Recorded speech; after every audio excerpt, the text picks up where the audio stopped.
ආයුබෝවන් SLR Academy YouTube channel එකට ඔයාලව අදත් වෙනද වගේම ගොඩාක් ආදරෙන් මම පිළිගන්නවා. අද මම ඔයාලට අරගෙන ආවේ කලින් වීඩියෝ එකේදී මම කියලා දුන්න ගැදරින් කරගන්න ආකාරයෙන් කොහොමද ඇඳුමක් කරගන්නේ කියලා. ඉතින් කලින් වීඩියෝ එකේදී මම ඔයාලට කියලා දුන්න ඇඳුමක් කොහොමද ගැදරින් කරගන්නේ කියලා මැෂින් එකෙන් ඒ ආකාරයට කොහොමද අපි ලස්සන බ්ලවුස් එකක් එහෙම නැත්නම් ලස්සන টොප් එකක් කරගන්නේ කියලා තමයි අද මම වීඩියෝ එකෙන් කියලා දෙන්නේ. ඉතින් ඔයා මගේ channel එකට අලුත් කෙනෙක් නම් ඔන්න මගේ channel එක subscribe කරලා මාත් එක්ක එකතු වෙන්න පුළුවන්. තවත් videos මම දාලා තියෙනවා. ඒවත් ඔයාලට බලලා තවත් දේවල් ඉගෙන ගන්න පුළුවන්. හරි. මුලින්ම මම ඔයාලට කියන්නම් කොහොමද රෙදි අරගන්නේ, කොහොමද රෙදි වල පළල අරගන්නේ, උස අරගන්නේ කියන එක. ඉතින් ඔයා පළල ගනිද්දී ඔයාගේ පපුවට මිම්ම අරගන්න. පපුවට මිම්ම 28ක් නම් ඔයාගේ එක පැත්තකට 28ක් අරගන්න ඕන. ඉතින් උස ගනිද්දී ඔයා අරගන්න ඕන ඔයාට අවශ්‍ය කරන උසට මැහුම් වාසිත් එක්ක. මම ඔයාලට තවත් මේක පැහැදිලි කරන්නම්. මෙන්න මේ විදිහට ටේප් එක පාවිච්චි කරලා ඔයා හිතන්න ඔයාගේ පපුවට 28යි කියලා. ඔයාගේ 28යි නම් මේක නැවත වතාවක් බෙද ඉන්න එපා. ඔයා මෙහෙම බෙදන්න අවශ්‍ය නැහැ. මේකෙදි ඔයාට කරන්න තියෙන්නේ අපි වෙන ඒවයිදී නම් මැහුම් බෙදලා අනම්මනම් කරලානේ ගන්නෙ. මෙතෙන්දී ඔයා එහෙම කරන්න අවශ්‍ය නැහැ. ඔයාගේ පපුවට විම්ම 28යි නම් ඔයා එක පැත්තකට ඒ කියන්නේ ඔයාට මෙතනදී රෙදි කොටස් දෙකක් අවශ්‍යනේ. එක රෙදි කොටසක් 28කට අරගන්න. ඉතින් මේක මම ඔයාලට කියන්නේ ගොඩාක් ඇදෙන්නේ නැති වෙන්න. ඒ කියන්නේ සාමාන්‍ය ප්‍රමාණයක් ඇදලා ලස්සනට මේක ඇඳුම පේන්න ඕනි නම් තමයි මේ විදිහට කරගන්නේ. ඔයාලට හිතෙනවා නම් ටිකක් වැඩිපුර මේක ගැදර් වෙච්ච එක ඇදෙන්නේ නැතුව තියෙන්න ඕනි කියලා තව අඟලක් එකතු කරගන්න. දෙපැත්තෙන් මෙහෙන්න. එහෙම නැත්නම් අවශ්‍ය වෙන්නේත් නැහැ. මෙහෙම අඟලක් එකතු කරගන්න. ඒකත් තේරුනේ නැති කෙනෙක්ට ඔන්න මම තවත් මේක තේරුම් කරන්නම්. මෙන්න මේ පේප් එක පාවිච්චි කරලා අවශ්‍ය නැති කෙනෙක් ඉන්නවා නම් මෙන්න මේ කොටස ස්කිප් කරලා යන්න පුළුවන්. ඔයා හිතන්න ඔයාගේ රෙදි කොටසේ මේ එක පළුවක් කියලා. මේ අද මම ඔයාලට පෙන්නන්නේ එක පළුවයි ඔයාගේ පපුවට මිම්ම. මෙන්න මේ පැත්තට ඔයාගේ පපුවට ප්‍රමාණය තමයි අරගන්න ඕන. මම ඔයාලට කලින් කිව්වා රෙදි කොටස් දෙකක් අවශ්‍ය වෙනවා. ඒ එක රෙදි කොටසක් පපුවට ප්‍රමාණයට අරගන්න කියලා. ඒ කියන්නේ 28යි නම් ඔයාගේ රෙදි කොටසේ පළල අඟල් 28ක් වෙන්න ඕන. ඉතින් ඔයාලා ටිකක් වැඩිපුර මේක හොඳට රැලි වෙලා තියෙන්න ඕන නම් තවත් අඟලක් එකතු කරගන්න පුළුවන්. ඔයාලට මම ලියලා පෙන්නන්නම්. මෙන්න මේ විදියට අඟල් 28ක් තමයි අරගන්න ඕන. මේ 28යි කියලා කියන්නේ මං දලාගයක්. ඔයාගේ මිම්ම අරගන්න. ඊට පස්සේ ඔයාට අවශ්‍ය කරන උස අරගන්න. එතෙන්දිත් යට වාටියටයි උඩ වාටියටයි මැහුම් වාසිය ඔයාට තියාගන්න පුළුවන්. ඊට අමතරව තවත් අඟල් දෙකක් වගේ එකතු කරගන්න පුළුවන්. මොකද ගැදර් කරද්දී මේක පොඩ්ඩක් කොට වෙන්න බලනවා. එතකොට ඔයාට අවශ්‍ය කරන උස ඔයා හිතලා තීරණය කරලා අරගන්න.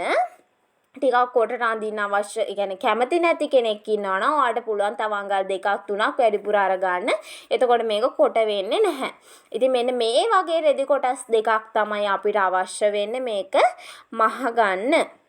ඉතින් මේක මහද්දි තවත් ඔයාලට පැහැදිලි වේවි කොහොමද කරගන්නේ කියලා. වීඩියෝ එකත් එක්ක දිගටම ඉන්න. එතකොට මේක අපහසු වෙන්නේ නැහැ ඔයාට කොහෙත්ම මහ ගන්න. හරි. මෙන්න මේ විදිහේ රෙදි කොටසක් මම එකක් අරගෙන තියෙනවා. අනිත් කොටස අයින් කරගෙන තමයි තියෙන්නේ.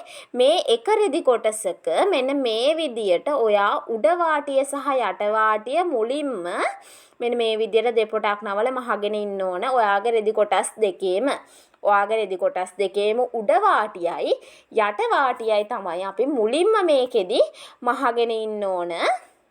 හොඳට මතක තියාගන්න. හොඳට වීඩියෝ එක බලන්න. එතකොට මේක අමාරු නැහැ. හරිම ලේසි ඇඳුමක් තමයි කරගන්නේ. මෙන්න මේ විදියට ඔයාට පුළුවන් ඔයාගේ උඩ වාටිය සහ යට වාටිය මහගන්න. හොඳට මතක තියාගන්න මේ ඇඳුම මහද්දි ඔයා අනිවාර්යයෙන්ම ඔයාගේ ඇඳුමේ පාටට නූල් පාවිච්චි කළ යුතුමයි. මොකද අපි ඇඳුම ගැදරින් කරගෙන යද්දී උඩ නූල පිටට පේනවා. ඒ කියන්නේ අපේ හොඳ පිට පැත්තෙන් තමයි යන්නේ. ඒ නිසා අනිවාර්යයෙන්ම උඩ නූල ඔයාගේ ඇඳුමට පාවිච්චි කරන පාටකින් හොඳට මතක තියාගන්න. ඒක නැත්තම් ඔයාගේ ඇඳුම කැත වෙන්න පුළුවන්. මෙන්න මේ විදියට වාටිය මහ ගන්න ඕනේ. මේ බලන්න. මෙන්න මේ විදියට මහගෙන ඊට පස්සේ අපි කරන්න හදන්නේ මෙන්න මේ විදියට බොබින් එකට ඉලාස්ටික් නූල් ඔතාගෙන ඒක අපේ මැෂින් එකට සම්බන්ධ කරගන්න. මේක සම්පූර්ණ වීඩියෝ එකක් විදියට මම ඔයාලට කලින් වීඩියෝ එක දීලා තියෙනවා. ඒක මම ලින්ක් එකක් දාන්නම්. ඒක බැලුවේ නැති කෙනෙක්ට බලන්නත් පුළුවන්. මේක හැබැයි ඒක බලපු කෙනෙක් බලද්දී යාට කම්මැලි හිතෙන හින්දා මම මේ ටිකක් ස්පීඩ් කරලා යවනවා. මේක අවශ්‍ය නැති කෙනෙක් ඉන්නවා නම් ස්කිප් කරලා යන්න පුළුවන් වීඩියෝ එකේ අනිත් කොටසට. හරි මෙන්න මේ විදියට අර බොබින් එක නූල අපි උඩට අර ගන්නවා. ඉතින් සාමාන්‍ය විදියමයි මෙන්න මේ විදියට ඊට පස්සේ ඔයාලට මහගෙන යන්න තමයි තියෙන්නේ. බලන්න ලස්සනට රැලි වෙනවා. මෙන්න මේ විදියට මහගෙන යන්න ඕනේ. ඉතින් මම අර වීඩියෝ එකේදී කියලා දුන්නා කොහොමද ආධුනික කෙනෙක් මේක කරගන්නේ කියලා. ඒ කියන්නේ ඔයාලට දැන් මෙහෙම කෙලින් මහගෙන යන්න අමාරුයි නම් ඔයාලට පුළුවන් මේක ඉරි ඇඳගෙන ඉන්න. ඒ කියන්නේ ඔයාගේ රෙදි කොටසේ ඔයාලට අවශ්‍ය කරන ප්‍රමාණයෙන් ඉරි ඇඳගෙන ඉන්න. මම නම් මෙතන මේ කරන්නේ පුට් එකේ ප්‍රමාණයට මගේ පුට් එකේ ප්‍රමාණයට තමයි මහගෙන යන්නේ. එතකොට මම දන්නවා මේක මේ ප්‍රමාණය ප්‍රමාණවත් කියන එක. ඉතින් ඔයාටත් ඒ ආකාරයට කරගන්න පුළුවන්. එහෙම අපහසු කෙනෙක්ට ඔයාට අර විදියට ඉරි ඇඳගෙන කරගන්නත් පුළුවන්. ඉතින් මෙන්න මේ විදියට අපිට නූල කපන්න අවශ්‍ය නැහැ. දෙපැත්තෙන් මාරු කර කර ලස්සනට මේ වැඩේ කරගන්න පුළුවන්. ගොඩක් අදින්න අවශ්‍යත් නැහැ. ගානට මේක මෙහෙනවා. ඊට පස්සේ ඔයා මෙන්න මේ විදියට පටි 4ක් හදා ගන්න ඕන. මේක මං උඩින් ගැට ගහන්න තමයි හදාගෙන තියෙන්නේ. මේකේ පළල මං අඟල් 3කුත් දිග අඟල් 15කුත් තමයි අරගත්තේ. ඔයාට ඊට වඩා අරගන්න පුළුවන් දිග ඒ කියන්නේ ටිකක් ලොකු ගැටයක් ඔයාට අවශ්‍යයි නම් ඒක අරගන්න පුළුවන්. ඒ වගේම ඔයාගේ පටිය ඊට වඩා මහතට අවශ්‍යයි නම් ඔයාට ඊට වඩා අඟල් වැඩි කරගන්න පුළුවන්. ඒක ඔයාගේ කැමැත්ත පරිදි කරන්න පුළුවන්. ඉතින් ගොඩාක් මහත කෙනෙක් නම් මේ ඇඳුම ඇත්තටම ගැලපෙන්නේ නැහැ. සාමාන්‍ය සිරුරක් තියෙන කෙනෙක්ට මේ ඇඳුම ගොඩාක් ලස්සනයි. ඒකත් කියන්න ඕන. ඉතින් ඒ ඊළඟ කාරණාව තමයි මේ ඇඳුම ගැදරින් කරගනිද්දී ඔයාට පුළුවන් උඩ ටිකට විතරක් ගැදර කරගන්න. එහෙම නැත්නම් පපුව ප්‍රමාණය දක්වාම ගැදර කරගන්න. ඒ ප්‍රමාණය මැනගෙන ඔයාට ඒ ප්‍රමාණය ගැදර කරගන්නත් පුළුවන්. ඔයාට අවශ්‍ය කරන ප්‍රමාණයට ඒ ගැදර එකත් ඒ කියන්නේ ඔයාගේ ඇඳුම රැලි කරගන්න පුළුවන්. මෙන්න මේ විදියට මම පටි ටිකත් හදා ගන්නවා.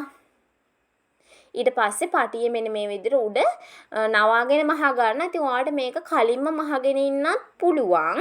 ඒ කියන්නේ ඔයාලට ලේසි ක්‍රමයක් පාවිච්චි කළා මෙන්න මේ පටි ටික හදා ගන්න. ඉතින් පටි හදා ගන්න විවිධ ක්‍රමත් මම වීඩියෝස් වල කරලා තියෙනවා. ඒවත් බලන්න පුළුවන්. බලපු අය නම් දන්නවා. මෙන්න මේ විදියට පටි ටිකත් හදා ගන්න පුළුවන්.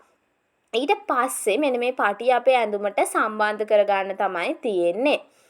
ඉතින් මෙන්න මේ විදියට පටි ටික සම්බන්ධ කරගන්න ඔයාගේ මේ ප්‍රමාණය මනින්න අවශ්‍යත් නැහැ. මෙන්න මේ විදියට දෙකට නමා ගන්න ඕන. දෙකට නමාගෙන මෙන්න මෙතනින් අඟල් 2ක් හෝ 2.5ක් ප්‍රමාණයක් ලකුණු කරලා ඒ ප්‍රමාණයෙන් ඔයාලට මේක අල්ල ගන්න පුළුවන්. මොකද මේක ඇදෙද්දී නැත්තම් අපේ මේ ගැට ගහද්දී අපිට අපහසු වෙනවා.